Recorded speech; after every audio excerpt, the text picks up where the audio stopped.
ini tidak masuk akal. Kenapa?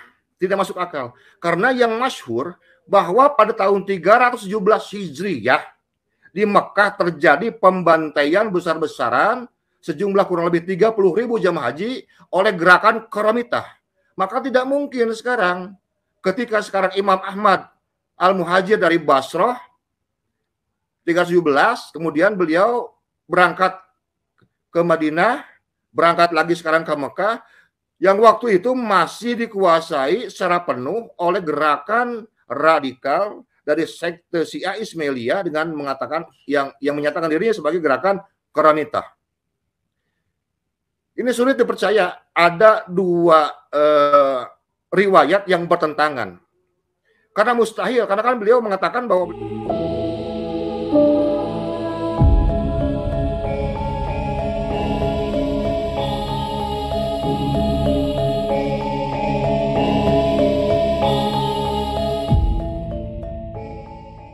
sosok Ubaidillah. Nah, sosok Ubaidillah, kira-kira perbandingannya bagaimana nih, Pak Kiai?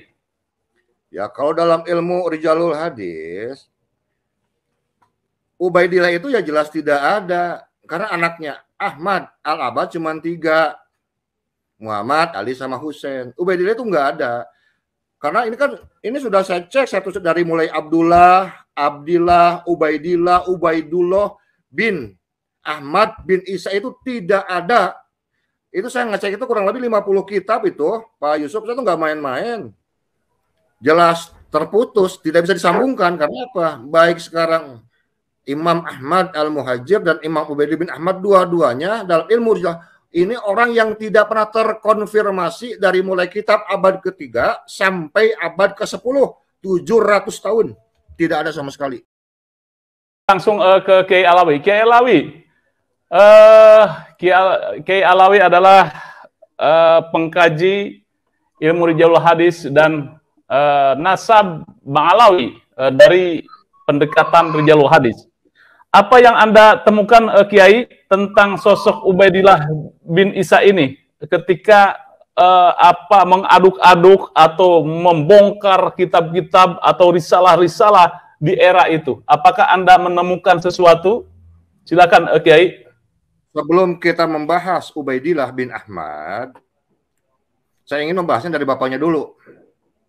Dari Ahmad Al-Muhajir, yeah, atau Ahmad bin Isa Arumi bin Muhammad An-Nakib. Di sini ada kesimpang siuran sejarah antara Ahmad Al-Muhajir dan Ahmad Al-Abbah. Kalau kita bicara sekarang targetnya adalah Rijalul Hadis, sosoknya perawi sebagai seorang reporter, seorang informan yang mengumpulkan berbagai informasi. Sebetulnya ada beberapa nama ini yang beredar. Yang pertama, Ahmad Al-Muhajir bin Isa. Ahmad bin Isa. Ahmad bin Isa bin Muhammad. Ahmad bin Isa bin Muhammad An-Nakib. Ahmad Al-Abbah Al-Baghdadi. Ahmad Al-Abbah Al-Baghdadi. Ahmad Al-Basri. Ahmad An-Nafat. Dalam ilmu Rijalul Hadis, sudah umum bila seseorang sekarang memiliki banyak nama, lazim dikatakan sebagai mukhtalifun, katsiran jiddan, alias pembohong, pendusta. Artinya orang yang dimaksud itu tidak memiliki eksistensi atau majhul, bisa sebut-sebut majhul, tidak dikenal, tidak ada. Kenapa? Bagaimana mungkin kita bisa membuktikan sebuah eksistensi bila ia sendiri tidak eksis? Nah, sebagaimana keyakinan atau klaim yang dipegang kuat dari klan Ba'alwi, bahwa Ahmad Al-Muhajir ini memiliki gelar Imam Mustahid. Wih, luar biasa.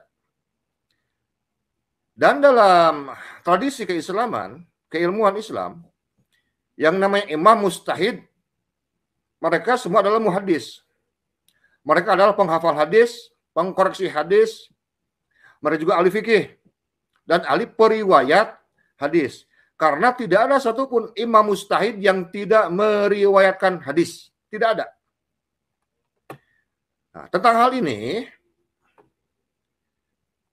saya melihat ini sekali lagi sebagai sebuah glorifikasi terhadap seseorang yang sebetulnya tidak ada, tapi dinisbatkan, ditempelkan sebuah gelar yang mulia dalam keilmuan agama Islam, itu Imam Mujtahid. Nah, sekarang kita lihat versi Ba'alawi bahwa yang namanya Ahmad bin Isa ini dalam berbagai manaqib kelahirannya ini banyak. Disebutkan tahunnya ada 2 tahun 214, 260, 273, 279 Hijriah. Dan beliau wafat tahun 345 Hijriah di Husaisa, Hadramaut, Yaman. Beliau dibesarkan dalam keluarga yang mewah, kaya raya, terhormat, bahkan dikatakan juga terlahir dari keluarga kerajaan di daerah Basrah, Irak. Namun Imam Ahmad al-Muhajir memutuskan hijrah dari Irak manakala negeri 1100 malam tersebut dianak fitnah dan gerakan Karamitah yang sangat hebat dan dahsyat. Demi menyelamatkan akidah anak cucunya, sedangkan limpahan harta benda yang begitu banyaknya ditinggalkan begitu saja. Kemudian pergi menuju Madinah, kemudian Mekah, kemudian berkeliling di Yaman dan akhirnya menetap di Hadramaut. Dari sini kemudian beliau dikenal sebagai Imam Mujtahid. Sejak kecil, Imam Ahmad ini tumbuh dalam asuhan dan didikan kedua orang tuanya dalam lingkungan keluarga yang penuh dengan keilmuan, kemuliaan, serta keistimewaan. Dan beliau ini mengais berbagai disiplin keilmuan, seperti ilmu hadis, ilmu tafsir, ilmu sastra, sejarah, dan lain sebagainya. Dari pembesar-pembesar ulama yang hidup di zaman itu, tepatnya di kota Basrah, di mana beliau dilahirkan dan dibesarkan. Salah seorang klan Ba'alawi yang bernama Habib Abdurrahman bin Ubaidillah As-Saqaf menegaskan bahwa Imam Ahmad al-Muhajir bukanlah seorang Sunni Syafi'i dalam bidang fikih. Karena Ahmad bin Isa adalah seorang mujtahid, maka dia tidak perlu mengikuti madhab manapun. Nanti akan kita bahas ini. Nah, dalam sisi yang lain, ada Ahmad bin Isa lain yang dimakamkan sekarang di bagian selatan kota Baghdad, di kota Najaf Ashraf, tepatnya di Wadi As-Salam. Beliau wafatnya tahun 305 Hijriah, atau berbeda 5 tahun dengan Ahmad al-Muhajir versi Ba'alawi. Beliau disebut dengan An-Nafat, ahli dalam perbincangan. Ya, baca saja sebagai minyak bumi bahan bakar, atau beliau ini sebetulnya adalah pengusaha ekspor-impor gula minyak. Secara keilmuan beliau memang bukan seorang alim ulama, bukan seorang mujtahid, hanya seorang pengusaha yang alim. Yang perlu sekarang dibicarakan dalam Rijalul Hadis ini ada 2 Ahmad. Yang satu adalah Ahmad al-Muhajir yang dilahirkan sekarang di Baghdad. Yang satu lagi adalah Ahmad al-Abah atau Ahmad al-Abah An-Nafat al-Baghdadi. Umur keduanya hanya berbeda 5 tahun. Yang menarik, baik sekarang Ahmad al-Muhajir versi Ba'alawi dan Ahmad al-Abah yang berada di Baghdad ini memiliki silsilah yang sama. Bin Isa Ar-Rumi bin Muhammad An-Naqib. Apakah sekarang Said Isa Ar-Rumi memiliki sekarang 2 istri dengan 2 putra sekarang yang sama-sama namanya Ahmad? Atau bagaimana? Karena setelah ditelusuri ternyata yang betul hanya satu, yaitu Ahmad al-Abah al-Baghdadi yang dimakamkan sekarang di Najaf. Dan beliau adalah seorang Syiah, Imamiyah. Kita buatkan analisanya sekarang begini. Bila semua kitab dan kesaksian menyebutkan bahwa Syahid Ahmad al-Abah dimakamkan sekarang di Najaf, lalu siapakah yang dimakamkan di Hadramaut?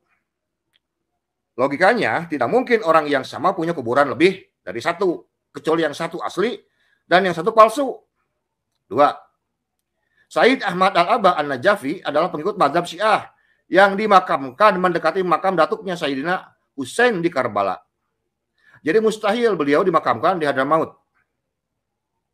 Kemudian, jika Ahmad al-Muhajir yang sedari kecil dididik dan dibesarkan dalam suasana keagamaan Sunni yang kental, sebagaimana dalam riwayat kelompok Ba'alawi, banyak mengakui bahwa beliau ini bermadzhab Sunni Syafi'i.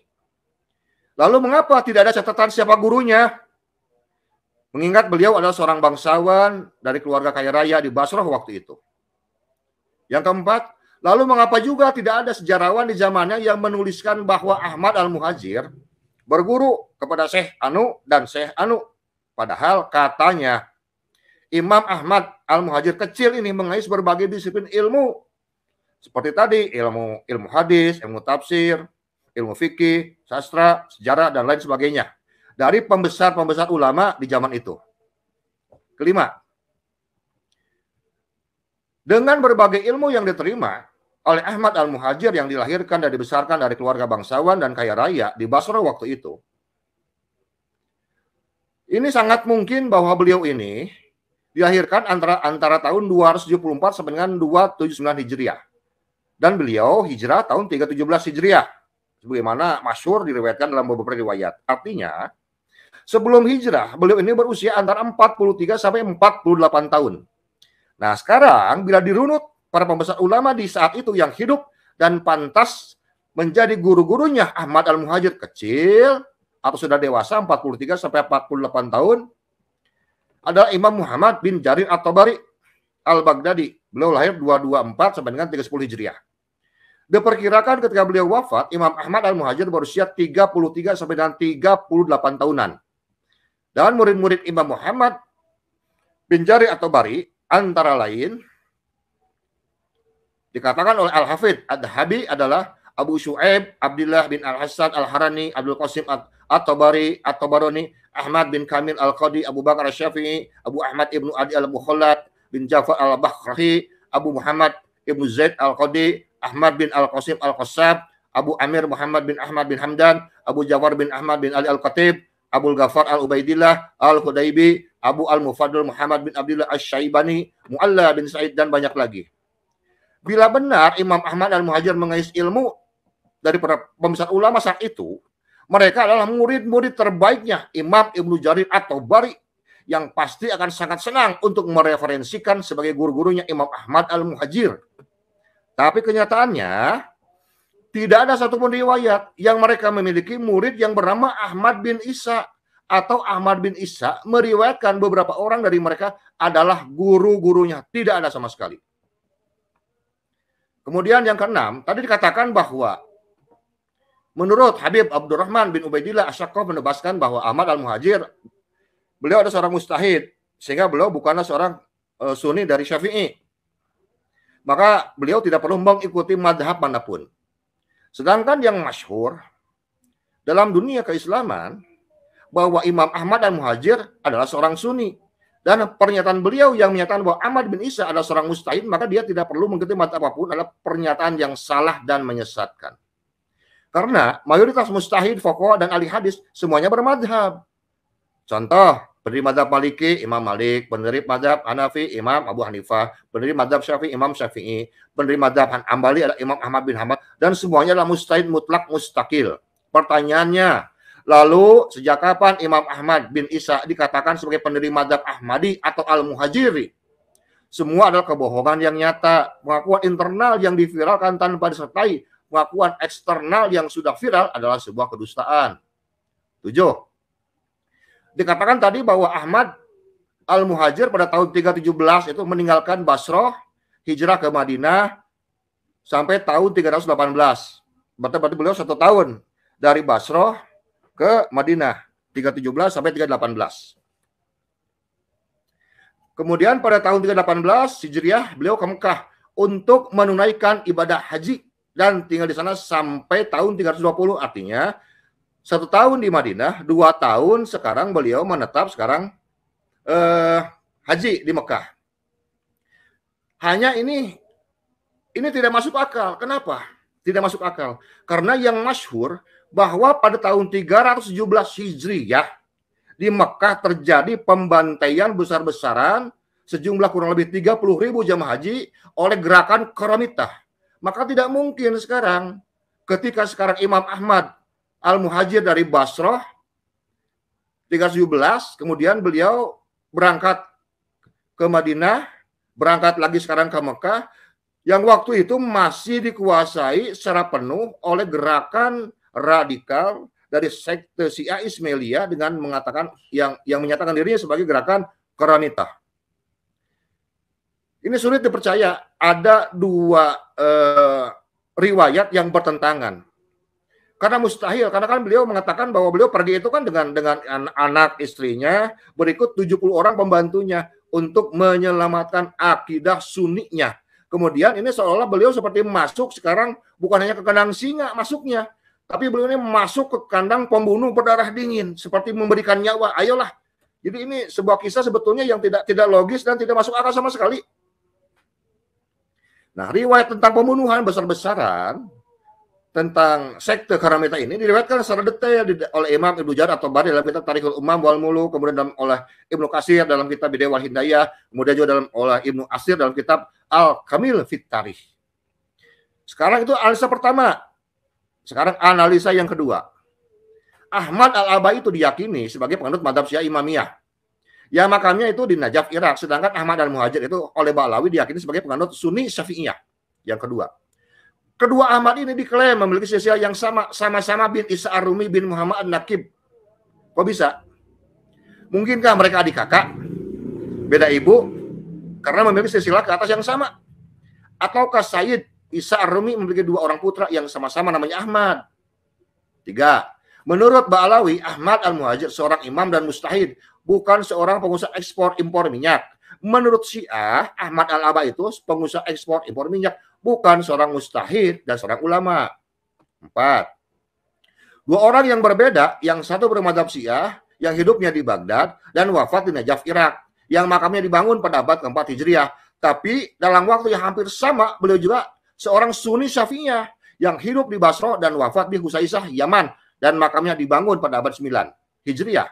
Bagaimana penjelasan logisnya bahwa Ahmad Al-Muhajir yang wafat pada abad ke-4 Hijriah, tapi makamnya baru dibangun abad ke-9 Hijriah. Lalu disimpan di manakah mayatnya selama 500 tahun tersebut? Terakhir 5. Apa bisa dua orang yang berbeda hidup dalam satu nama dengan berbagai profesi berbeda, aktivitas yang berbeda, hidup yang berbeda, dan matinya pun berbeda tempat, memiliki istri dan anak yang sama, jumlah istri dan anaknya sama, bahkan nama istri dan anak-anaknya pun sama. Mungkinkah seperti itu? Begitu Pak Yusuf. Pada abad ke-4 kan itu kata keluarganya cuma 3 anaknya. Tiba-tiba abad 9 ada satu keluarga baru jadi 4. Sekarang tiba-tiba jadi Ubaidillah. Itu dari mana? Itu kartu kakak baru ya. Itu. Sosok Ubaidillah. Nah, sosok Ubaidillah kira-kira perbandingannya bagaimana nih Pak Kiai? Ya, kalau dalam ilmu Rijalul Hadis, Ubaidillah itu ya jelas tidak ada. Karena anaknya Ahmad Al-Abad cuma 3. Muhammad, Ali, sama Husain. Ubaidillah itu nggak ada. Karena ini sudah saya cek satu dari mulai Abdullah, Ubaidillah, Ubaidullah bin Ahmad bin Isa itu tidak ada. Itu saya ngecek itu kurang lebih 50 kitab itu. Pak Yusuf itu nggak main-main. Lebih dari 4.000 jalur periwayatan. Dan itu saya tutup riset saya itu dalam kitab Ad-Durrul Mansur karangan Imam Jalaluddin As-Suyuti. Beliau itu meriwayatkan 7.355 hadis riwayat. Kalau beliau itu meriwayatkan kan kalimatnya misalnya wa akhraja Al-Bukhari fi sahihi wa Abu Daud fi sunani. Terus jadi nama imam dan nama sekarang kita ini disebut. Dan itu dari abad-abad pertama itu disebut. Kalau beliau sekarang qala Imam Malik, qala Syafi'i, qala Ahmad itu disebut satu-satu. Andaikan sekarang betul bahwa Ahmad bin Isa atau sebut dengan Ahmad Al-Muhajir adalah seorang imam mustahid, lalu kenapa dalam kitab Durrul Mansur karang Imam Jalaluddin As-Suyuti tidak teriwayatkan satu pun?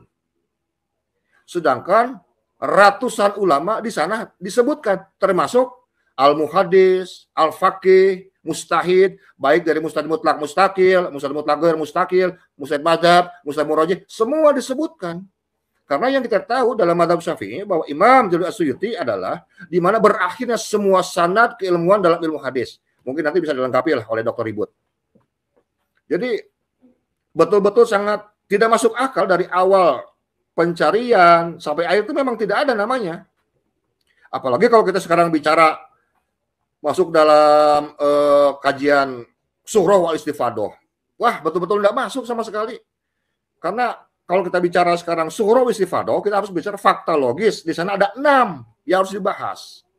Dan yang harus dipahami bahwa surah istifadoh itu ada 2. Ada surah istifadoh itu kan kisah laisa bil kalam, dan ada juga kisah bil kalam. Dan yang terakhir itu ada suhroh laisa istifadoh. Dia suhroh tapi tidak istifadoh. Dan ini jarang dibahas.